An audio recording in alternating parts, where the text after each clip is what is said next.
வாழ்க்கையில் ஒரு கட்டத்தில் நாம் ரொம்ப தனிமையாக உணர்ந்திருப்போம். நம்மளை சுற்றி 100 பேர் இருந்தாலும் மனசுக்குள்ள ஒரு பாரம் இருக்கும். நமக்குன்னு யாருமே இல்லையா, நமக்காக கேட்க ஒரு ஆள் இல்லையான்னு ஏங்கின தருணங்கள் எல்லாருக்கும் உண்டு. ஆனால் ஒன்று தெரிஞ்சுக்கோங்க, நீங்கள் பிறந்ததுல இருந்து இன்னைக்கு வரைக்கும் உங்கள் நிழல் கூட உங்களை விட்டு பிரிஞ்சிரும். ஆனால் உங்களை விட்டு பிரியாமல் ஒரு சக்தி உங்கள் கூடவே தான் இருக்குது. அதுதான் உங்கள் குலதெய்வம். நிறைய பேர் எங்கள் குலதெய்வம் எங்கள் கூட இருக்கா இல்லையா, அந்த தெய்வம் எங்கள் மேலே கோபமாக இருக்கான்னு பயப்படுறாங்க. ஆனால் ஒன்று மட்டும் தெரிஞ்சுக்கோங்க, பெத்த தாய் தன்னோட பிள்ளை மேலே எப்போவுமே கோபப்பட மாட்டா. உங்கள் குலதெய்வம் உங்கள் வீட்டிலையே உங்கள் கூட தான் இருக்குது. அதை நீங்கள் உணர்றதுக்காக அந்த தெய்வம் சில அறிகுறிகளை காட்டும். அந்த ரகசியமான 5 அறிகுறிகள் என்னென்ன அப்படின்னு இந்த வீடியோவில் பார்க்கலாம். இந்த தகவல்கள் உங்கள் மனசுக்கு ஒரு நிம்மதியை தந்தால் தொடர்ந்து நம்ம ஆன்மீக பயணத்தில் இணைய நம்ம சேனலை சப்ஸ்கிரைப் செஞ்சுக்கோங்க. கூடவே அந்த பெல் ஐக்கானையும் அழுத்திக்கோங்க. அப்போ தான் நாம் போடுற வீடியோக்கள் உடனுக்குடன் உங்களை வந்து சேரும். உங்கள் ஆதரவு தான் இன்னும் பல நல்ல விஷயங்களை சொல்ல எனக்கு துணையாக இருக்கும். இப்போ அந்த 5 அறிகுறிகள் என்னென்ன அப்படின்னு பார்க்கலாம்.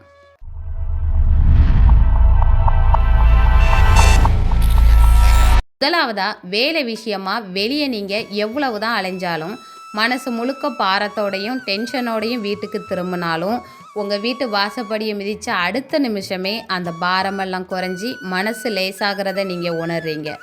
அதே மாதிரி எவ்வளவு பெரிய கஷ்டமாக இருந்தாலும் சரி, வீட்டுக்குள்ளே வந்ததும் பரவாயில்ல, இதை நாம் பார்த்துக்கலாம் அப்படிங்கிற ஒரு தைரியமும் ஒரு இனம் புரியாத பாதுகாப்பு உணர்வும் உங்களுக்கு கிடைக்குதுன்னா அது உங்கள் வாசப்படியிலேயே காவல் இருந்து உங்களை காத்து நிற்கிற உங்கள் குலதெய்வத்தோட அருள் தான். உங்கள் தெய்வத்தோட நிழல் அந்த வீட்டில் இருக்கிறதுனால தான் வெளியுலகத்தோட எந்த ஒரு கஷ்டமும் உங்கள் மனசை பாதிக்காமல் இருக்குது. 2வது, வீட்டில் நீங்கள் விளக்கு ஏற்றலை, பூஜை அறையையும் திறக்கலை, அப்போது திடீர்னு ஒரு தெய்வீக மனம் உங்களை சுற்றிலும் வீசுது அப்படின்னா அங்கே உங்கள் குலதெய்வம் உங்கள் பக்கத்தில் இருக்குதுன்னு அர்த்தம். அது ஒவ்வொரு தெய்வத்தை பொறுத்தும் மாறும். இப்போது உங்கள் குலதெய்வம் ஒரு அமைதியான பெண் தெய்வமாக இருக்குன்னு வச்சுக்கோங்க. திடீர்னு அந்த இடத்துல மல்லிப்பூ வாசம், பிச்சிப்பூ வாசம், மறிக்கொழுந்து வாசம், சந்தனத்தோட வாசம், அப்படி இல்லைன்னா குங்குமத்தோட வாசம் உங்கள் பக்கத்தில் வீசும். இதுவே உங்கள் குலதெய்வம் சுடலை மாடன், கருப்பசாமி போன்ற காவல் தெய்வங்களாக இருக்கிறாங்கன்னு வச்சுக்கோங்க.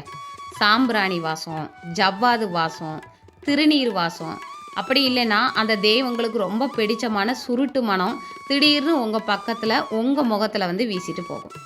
இந்த நேரத்தில் இந்த வாசனை எங்கிருந்து வருதுன்னு நீங்கள் ஆச்சரியப்பட்டீங்கன்னா அது வேற ஒன்றும் இல்லை, அந்த தெய்வம் தன்னோட இருப்பை உங்களுக்கு உணர்த்துதுன்னு அர்த்தம்.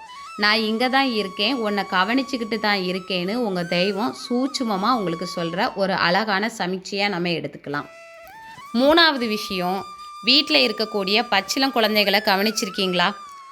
அந்த குழந்தைங்க தூங்கிட்டு இருக்கும்போதோ இல்லைன்னா விளையாண்டுட்டு இருக்கும்போது திடீர்னு அந்த பிஞ்சு முகத்தில் ஒரு அழகான புன்னகை மலரும். சில நேரங்களில் ஒரு குறிப்பிட்ட திசையை பார்த்து இல்லைன்னா பூஜை அறையை நோக்கி கைகளை ஆட்டி யார்கிட்டேயோ பேசுகிறது போல் மழலையில சிரிச்சிட்டு இருக்கும். நாம் குழந்தை தானாக சிரிச்சிட்டு இருக்குன்னு நினச்சிக்கிட்டு இருப்போம். ஆனால் உண்மையில் அந்த குழந்தையோட தூய்மையான கண்களுக்கு மட்டும் தெரியக்கூடிய வகையில் உங்கள் குலதெய்வம் அங்கே வந்து குழந்தையோட குழந்தையாக விளையாடிட்டு இருக்கும். பெரியவங்களுக்கு தெரியாத பல சூட்சுமங்கள் பச்சிளம் குழந்தைகளுக்கு தெரியும். அதே போல் உங்கள் வீட்டில் வளர்க்கக்கூடிய செல்ல பிராணிகள், குறிப்பாக நாய்கள், காரணமே இல்லாமல் திடீர்னு மயில் சில்ல துள்ளுவதோ இல்லைன்னா ஒரு குறிப்பிட்ட இடத்தை பார்த்து வாழை ஆட்டிட்டு அன்பை பொழிவதோ நடந்தால் அங்கே உங்கள் குலதெய்வம் உங்கள் முன்னாடி தான் உலவி கொண்டிருக்குதுன்னு அர்த்தம். மனிதர்களால் உணர முடியாத அந்த தெய்வீக அதிர்வுகளை இந்த வாயில்லா ஜீவன்களும் கள்ளங்கபடமற்ற குழந்தைகளும் மிக எளிதாக உணர்ந்திடுவாங்க.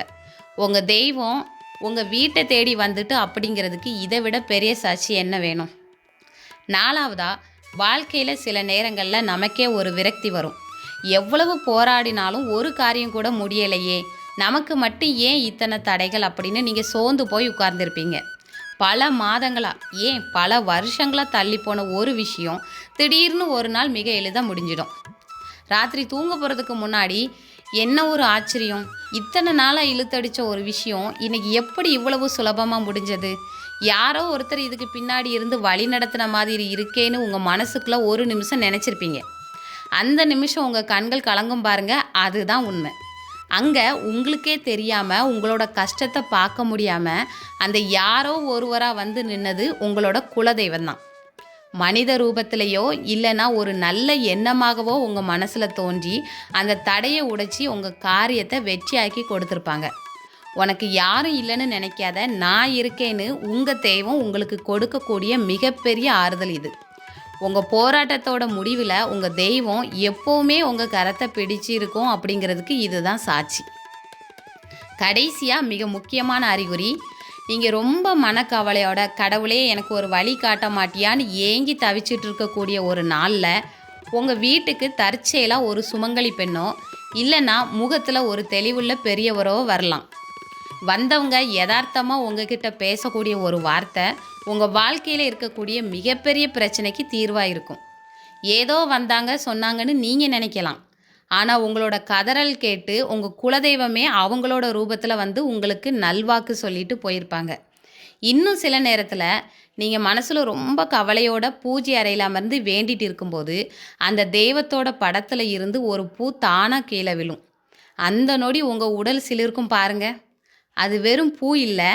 ஏன் கலங்குற, உன்னோட நான் இருக்கேன், கவலைப்படாதேன்னு உங்களோட குலதெய்வம் உங்கள் கண்ணீரை தொடச்சி உங்களுக்கு தரக்கூடிய மிகப்பெரிய உறுதிமொழி.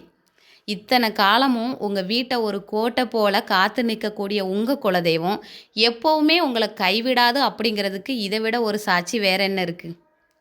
வாழ்க்கையில் நமக்கு வர கஷ்டங்கள் எல்லாமே ஒரு தற்காலிகமான மேகம் மாதிரி தான். ஆனால் அந்த மேகத்தையும் தாண்டி சூரியனாக ஒளி வீசிக்கிட்டு இருக்கிறது உங்கள் குலதெய்வத்தோட அருள். இன்றைக்கி நீங்கள் பார்த்த இந்த 5 அறிகுறிகளில் ஏதாவது ஒன்றையாவது உங்கள் வாழ்க்கையில் நீங்கள் கண்டிப்பாக உணர்ந்திருப்பீங்க. அப்படி உணர்ந்திருந்தால் நீங்கள் கொடுத்து வச்சவங்க, உங்கள் தெய்வம் உங்களை ஒருபோதும் கைவிடாதுங்கிறத மட்டும் ஆழமாக நம்புங்க. இந்த தகவல்கள் உங்கள் மனசுக்கு ஒரு பெரிய பாரத்தை இறக்கி வச்ச மாதிரி இருந்தால் இந்த வீடியோக்கு ஒரு லைக் பண்ணுங்கள். உங்களை மாதிரியே மனக்கவலையில் இருக்கிற மற்றவங்களுக்கும் இந்த வீடியோ போய் சேரட்டும். அதனால் மறக்காமல் இதை ஷேர் பண்ணுங்கள். உங்களோட கருத்துக்களை கீழே கமெண்ட் பாக்ஸில் பதிவு பண்ணுங்கள். குலதெய்வத்தோட அருளை பற்றின இன்னும் பல சுவாரஸ்யமான ரகசியங்களோட அடுத்த ஒரு ஆன்மீக தகவலோடும் உங்களை நான் மீண்டும் சந்திக்கிறேன். நன்றி, வணக்கம்.